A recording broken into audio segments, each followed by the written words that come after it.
Hi Nidhi, welcome to the podcast. It's great having you today. Can you just firstly tell me why you decided to come on and give your time over here? I remember the script that you had sent me is that you are creating these podcasts for HR people or maybe some other juniors to learn from experiences of experienced HR people.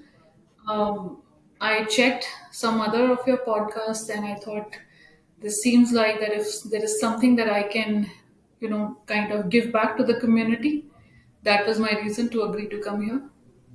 Great, great, great. So we can jump into it fully. So you started off around 20 years ago in HR, and could you just give us a brief on, okay, you started off obviously like everybody, how long and you've gotten to where you are right now. Were there any ways you could have essentially fast tracked this process that has taken you uh, X number of years, whatever? So, you know what? It's not about the destination, it is about the journey. And have you enjoyed the journey? The answer is absolutely. And was I really, when I started off like everybody else, like you just said, as a management trainee, I used to define my number of years to become head of HR, 10 to 12 years. But over a period of time, you realize that there is no end destination. The goalpost will keep moving. You need to enjoy the journey. You need to really know that I am doing what makes sense at this point of time. I'm adding value to myself and I'm learning and I'm doing something more challenging than what I was doing last year. And that's how you keep on moving. Now, when you talk about, that I've taken 20 years to reach here, the answer is no. My first assignment as head of HR for a particular business unit came in 3 years of my overall experience. So I was part of Genpact at that point of time. I had total 3 years of experience.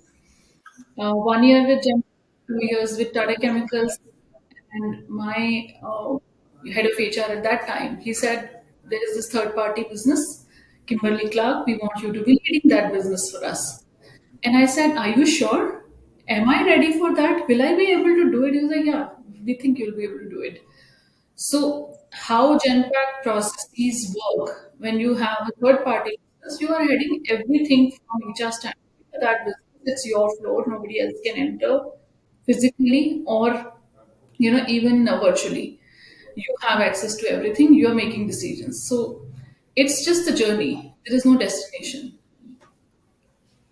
Okay, so that's very interesting. In 3 years, you were head of HR. So, uh, what is it? So, obviously, head of HR then versus head of HR now.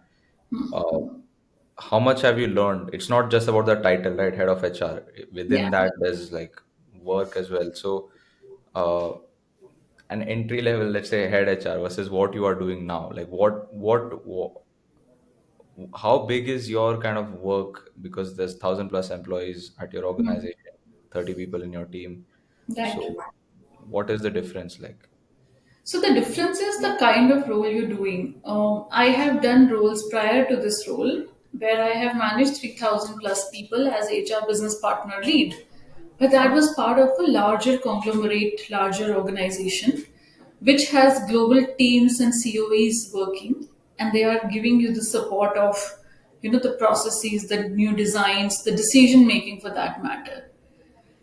This is a first experience of its kind, and it becomes more challenging because you're working with the, like a scaled up startup or late stage startup. But at the end of the day, every decision about HR is your decision. Everybody is looking at you for taking those calls. Whether we need to hire, what should be the HR strategy, and all of this plays far more critical role in the business overall business scheme of things in a startup and in a late stage startup even more because we're looking at and chasing profitability very very seriously. So those are not the decisions you have to make even if you are heading APAC level organization in a larger conglomerate. Right? there will still be somebody who's global head of HR. There will still be COEs which will be giving guidance and advices. Doesn't happen in startup scheme of things, right? So this was a conscious decision to do a stint in startup because the kind of learning and the confidence you will get. You will make mistakes for sure when you're first time working here, right? But that's how you learn. So the challenges that you see when you're heading a full organization which is growing up, which is scaling up, and you don't have a very mature team also, is very different from working in larger conglomerates where you would maybe managing far larger employee strength, but that has different challenges, this has different challenges. Okay, so it seems like you are very much involved with the decision making of the business at large as well, because as you said, profitability is important. Cost tie into that as well. Absolutely. As head of HR for the organization, an organization which is chasing profitability, you're creating strategies from people's standpoint almost every day, and you're looking at creating HR infrastructure. You are looking at scaling up the organization, preparing it to be a larger organization, but you're also looking at whether this expense makes sense or not. Will this be really really required to be done right now, or should this be postponed to next year? Hmm. How am I contributing? How is HR function contributing to overall business vision? Yeah, Hmm. you're interacting with the board members on regular basis, right? You Right. are talking to the NRCs on a regular basis, which is very different from any other experiences.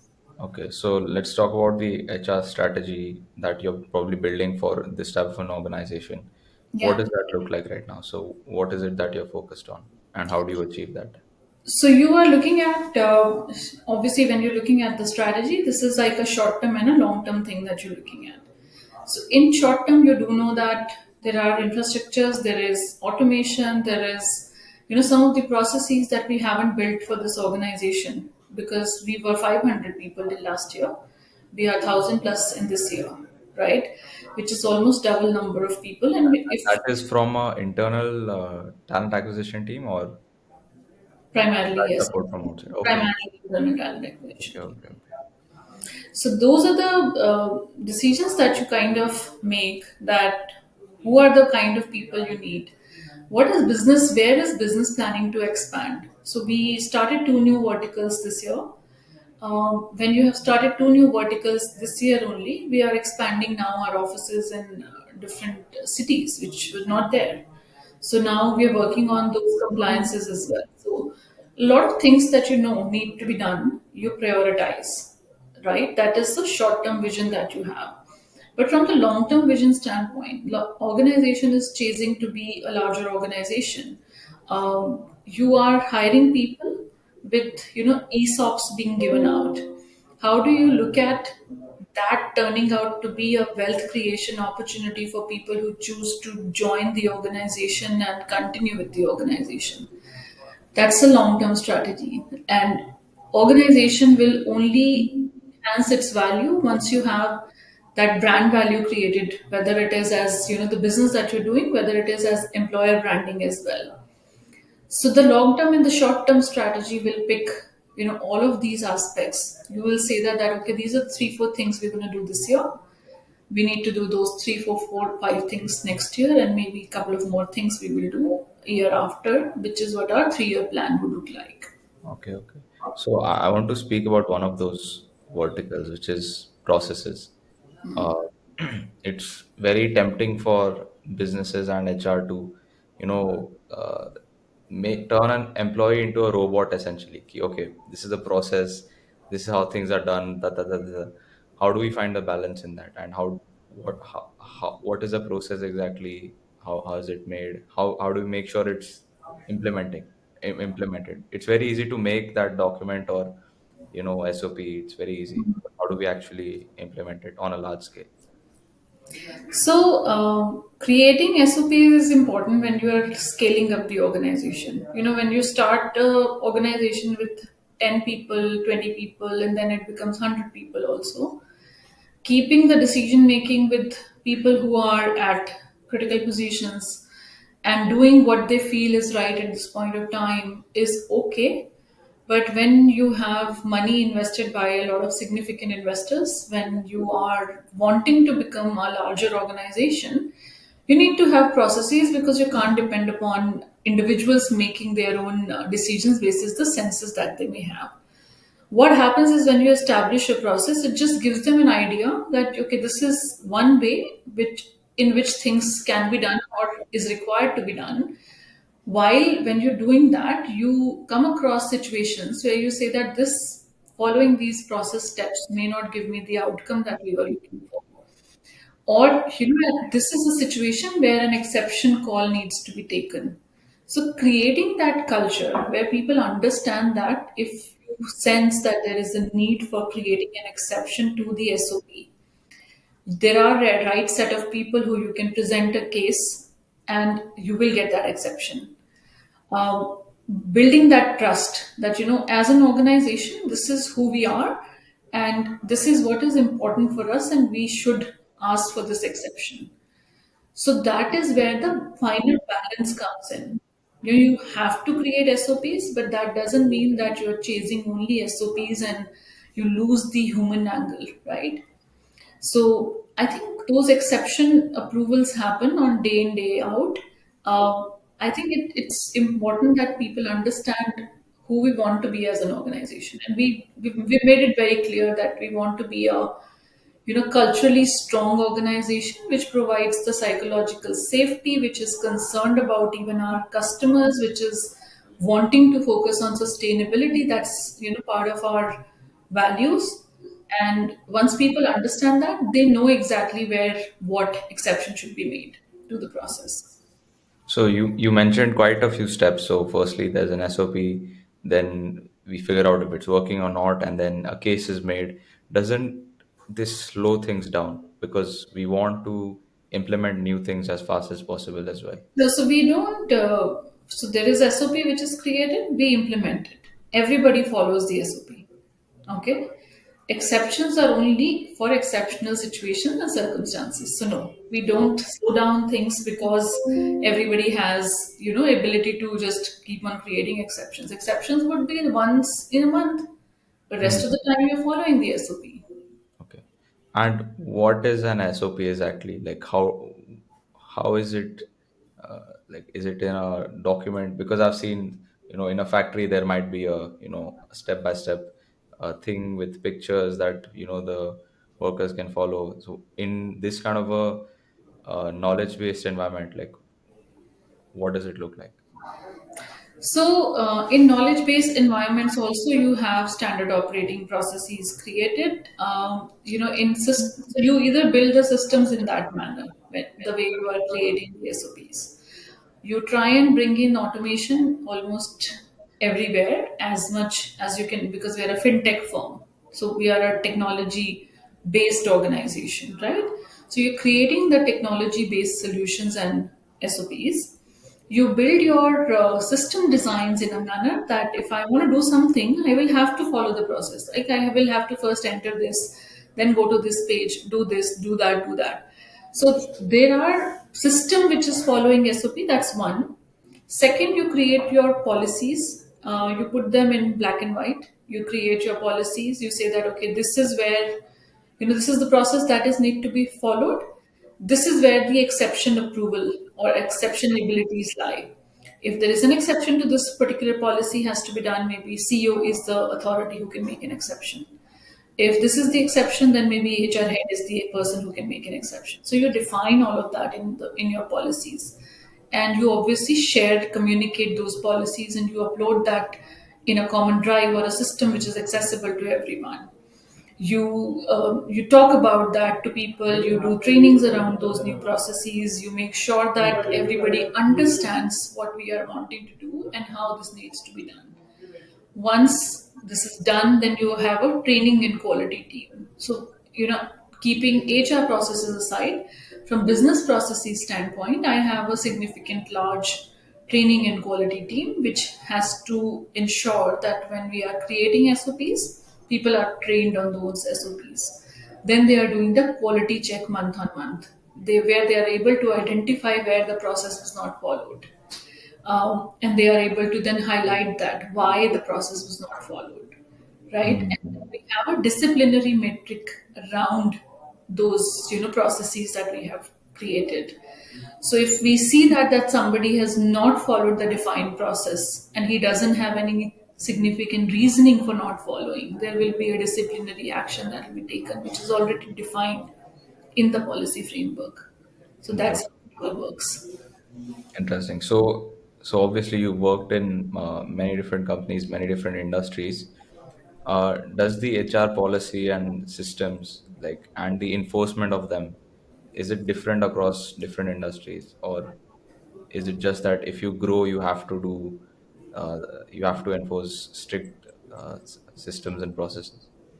So no, it doesn't work like that. You know what? HR at heart remains HR because you're the people who are responsible for people. You're the people who are responsible for the culture of the organization. You are the conscious keeper of the organization, right? And then there are certain labor and compliance laws. Then there are certain shops and establishment laws which are implemented across different entities. So you can move from one company to another, but the government rules or the labor laws will remain same, right? However, when you talk about becoming an effective HR leader or becoming an effective HR person for that matter, that doesn't come from knowledge of these processes, that doesn't come from knowledge of what the HR systems and tools look like. That comes from who you are, what are you committed for, and that comes from how much of the business do you understand. If you don't understand the business which you are supporting or which you're working with, you will not be able to create that value that ideally you should be bringing in. So I'll give you an example from different industry to industry. In my previous company, which was a medical devices organization, if I don't understand the business model, right? My business model was that there were medical devices which were installed at all the big hospitals or lab chains, but they were on lease. They were not buying those devices. So my service team was spread all across India, which was servicing those machines, right?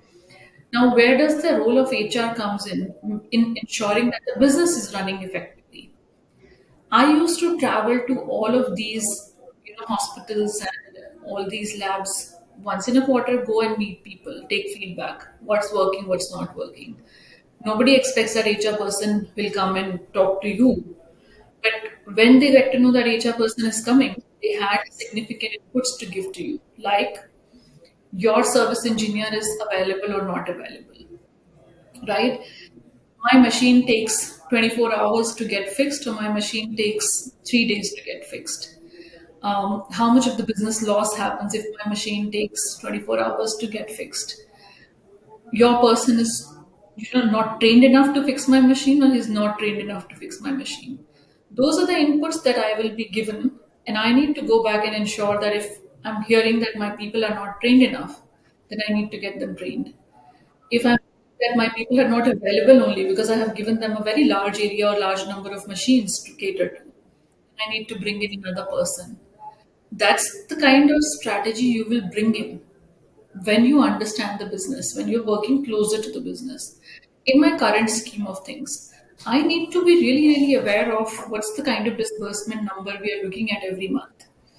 Because there is a ratio that we follow from the cost versus the profitability, right? The business that you're doing. I need people, one person's productivity level is certain number. Maybe, he can do 5,000 a day. Then how many people do I need for doing the kind of business that I'm wanting to do this month? And I don't want to increase my cost because if I increase my cost, that will impact the final number that we are achieving, right? But I don't want to be having not trained people available when we want to do more. So knowing what's happening in the business and how you will tweak what you are doing on daily basis. If you can do a good job there, then business people can be free of thinking on the people aspect of it. You give them that bandwidth to focus on the business itself. That's quite interesting. There's so much going on. Absolutely. Let's talk about attrition. That's been a big problem amongst people lately. How do you tackle that? So, touch wood. I have always been able to bring the attrition down significantly wherever I have worked. You do face the challenges of attrition, but if you're able to fix what matters, you are able to bring the attrition down. Some attrition is healthy attrition. You want some people to leave. Hmm. You want some people who are not performing to go so that you can get better people. But what Right. works when you're talking about retention? And if somebody asks me that, how are you claiming that you're able to bring your attrition down most of the time?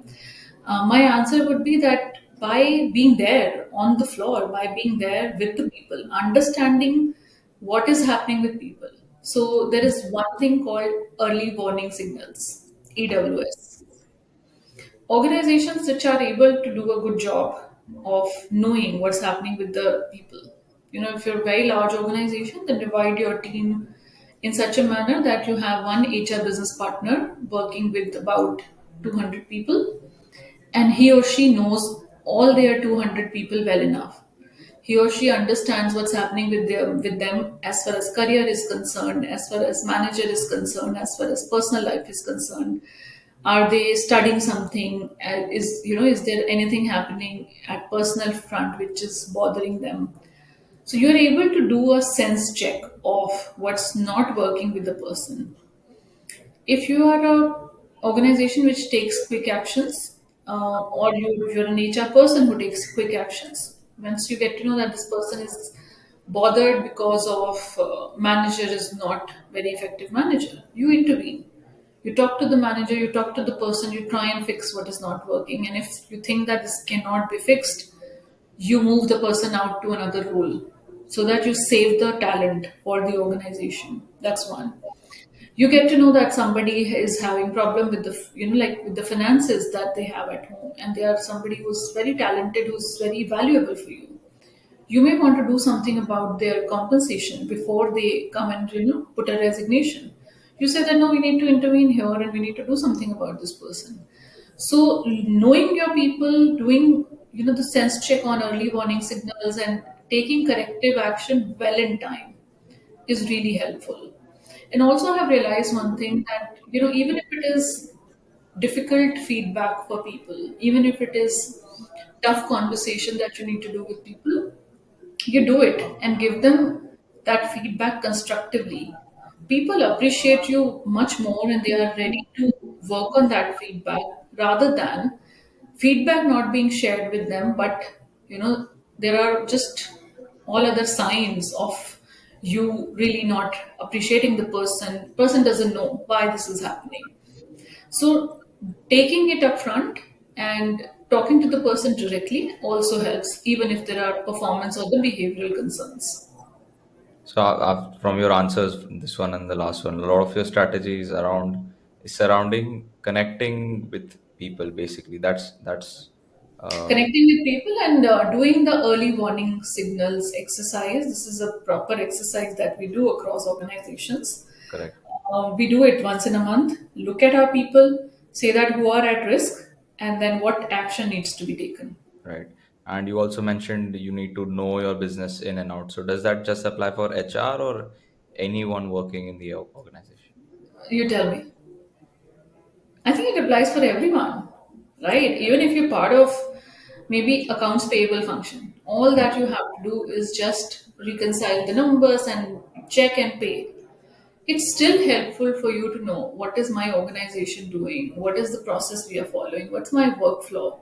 Yeah, because I saw like a post on LinkedIn recently where they were saying that don't mix your work and personal life. They won't, the work colleagues won't be there for you when you like leave and all, like something like that. They were saying keep maintain your boundaries. Yes, obviously you have to maintain your boundaries and all that stuff, but it's just surprising to me why people would not be willing to uh, understand wherever they're working at. It's just a better experience. So, It's so not for the what you just for them.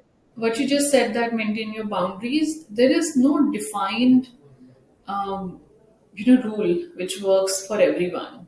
For Right. some people, maintaining your boundaries may works. For some people, have like you must have heard, a lot of people found their spouses and life partners at work, right? So if they would have been maintaining their boundaries, perhaps this would not Correct. have happened.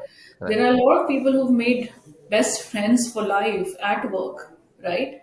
So there are no rules which will be the set rules for everyone. But what I say at times when I come across two people at conflict with each other, I say that, I don't have a problem with you both not liking each other. It's fine. You don't have to like each other. You're not married to each other. But when it comes to profession, maintain the professional decorum and ensure that the work is not getting impacted. You both are committed enough to the work. As long as you're able to give that as the minimum commitment, that I'm going to ensure that I'm bringing that value that I need to bring to the organization and work, and I'm going to maintain a professional relationship with people even if I don't like them. It's absolutely fine. You can't like everyone, but you can't be rude to someone just because you don't like them at work. That is something Right. not acceptable. So that kind of ties in with the kind of culture that you create, right? So in okay, this is a late stage startup, you said, but in early stage startups, you cannot have all these conflicting people. You need to make sure that people are, really working as a team and all. So So that I think is true whether it is a late stage startup, whether it is a well established organization, because people at conflict will only drain down the energy of the space of what needs to be done. but does that really happen? Like people are smart enough to know that, yeah, I'm at work, fights are gonna happen. But is that a real problem where people are at conflict at work? A lot of them. And as Yeah, I don't HR, know. You need to tell me like a story without mentioning as names. HR across organizations, I have to, and it's humanly not possible that there are people, so many people working day in day out. They will not fight. They will not have conflicts. There will be conflicts. There will be jealousies. There will be competition. There will be, people saying that why did that person get this and I did not get this, and why is this happening and all that. So let's speak about culture a bit. It's a very interesting topic. Different. You can just tell a company, like company to company, there's different culture by just walking into the office. How is that created? Like, why is it? Why are people working in X way? And it could change from floor to floor as well within one organization. I've seen that as well. So, how is that? Who influences culture? Who has the biggest influence on culture? I think the manager has the biggest influence on culture. You can have the organization talking about a kind of culture. Um, Everybody can pretend to be following that, but it's so much the manager dependent. And you need to have right set of manager. And if not, I mean, when I say the right set of managers, I essentially mean that people who are trained enough to align with what your cultural values are. Because what happens is that even if there are one or two people who are not really aligned with your work culture, you have the right manager. He will be able to give them the right set of coaching and guidance and bring them to be aligned with the rest of the team. But if the manager is not really doing the good job with coaching and guiding and mentoring their people, you can have great culture in overall organization, but maybe this set of 9 or 10 people working under this one manager will not experience that overall organization's great culture. You will create opportunities for people to really, raise their concerns. There will be a grievance handling mechanism. All of that will be there. But how many times will you keep on intervening if the overall problem is with the person who is supposed to do the right things is not doing the right things? Hmm. So investing in your managers, frontline managers, the first line manager who's the first person of contact for your executives or your staff, is something that is critical for every organization. That's how you that's like the first step to building your organization's culture. Okay, so what do you look for? You look for managers that are most aligning with the existing company culture. So that kind of it's replicated throughout the organization. There's one kind of standardized culture. So, when you talk about company culture is nothing but, I think the right things. We all know what are the right things. Not raising your voice is the right thing, right? Not humiliating someone is the right thing, which is true in our personal space, which is true in organization scheme of things as well. So those right things, it has nothing to do with as an organization that we have decided to go fast on certain things or we have decided to invest in technology. Those are also part of the culture. But when you talk about what are the basic humane behaviors, I don't need to teach someone to how to do the right things, right? I can try and coach and I can try and give a little bit of understanding to people or maybe give them a framework. This is our policy framework. This is how we have created the policies. We're concerned about people. So we have given these benefits. This is what we want to do. But how do you ensure that your team is feeling safe working with you? They are excited about coming to work every day is something that you as a human being need to really feel that I'm responsible for these 10 set of people. So whenever we have been, and in fact, whichever organization I've worked with, these are some interventions I have always done, no matter at what maturity stage that organization was, and it has always helped in your retention, in your culture building, that you just get your frontline staff together and you talk to them about that, okay, know your policies, know your benefits, be empathetic towards your people, provide that psychological safety to your team members, build trust. You should be the first person they will come to even when they are contemplating picking up a new job. So build trust. Give people those growth opportunities. Give them visibility. Make them, like feel that they have contributed. They are appreciated. So those are the basics. You can club it in different manners in different organizations through different policies that you create. But eventually, this is what the great manager does. A good manager in one organization will not become a bad manager in another organization. Will remain a good manager. Because like on a personal level, they are like Yeah, he's doing the right things. wonderful.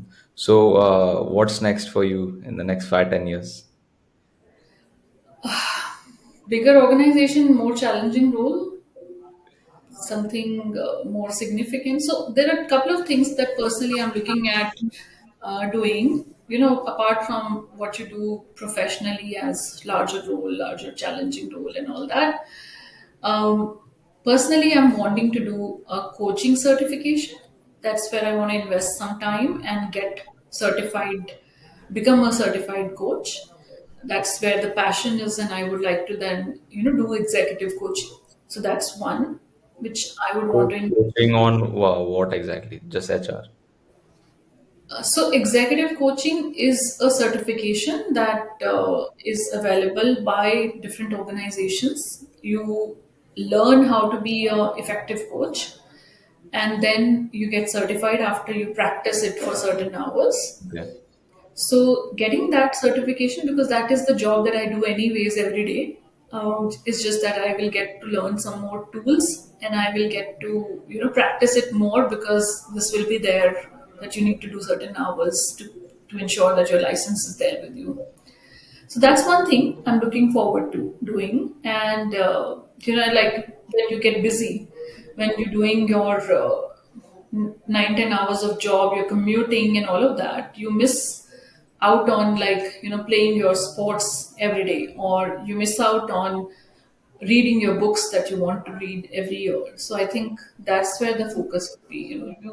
Jobs will continue to happen. You will keep on doing more challenging stuff at work, but I think creating that balance and chasing your personal goals along with what you're doing at work is also important.